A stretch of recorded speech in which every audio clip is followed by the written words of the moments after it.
ఒకానొక సమయం, ఆ సమయంలో విధ్వంసం రాజ్యమేలింది. ఆ కాలంలో విద్వేషం పురివిప్పుకుంది. తెగించి మాట్లాడేవాడు లేక, కాలుదువ్వి పోట్లాడేవాడు లేక రాష్ట్రం బిక్కుబిక్కుమంటోంది. మాట్లాడితే కేసులు, రోడ్డెక్కితే దాడులు చేసే పరిస్థితుల్లో ఒక్కడు మాత్రం గుండెలు చరిచి బరిలోకి దిగాడు.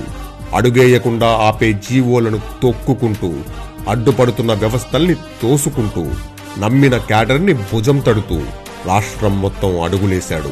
అతని ప్రయాణం క్యాడర్కి స్ఫూర్తినిచ్చింది, ప్రజలకు భరోసానిచ్చింది, రాష్ట్రంలో ప్రభంజనం సృష్టించింది.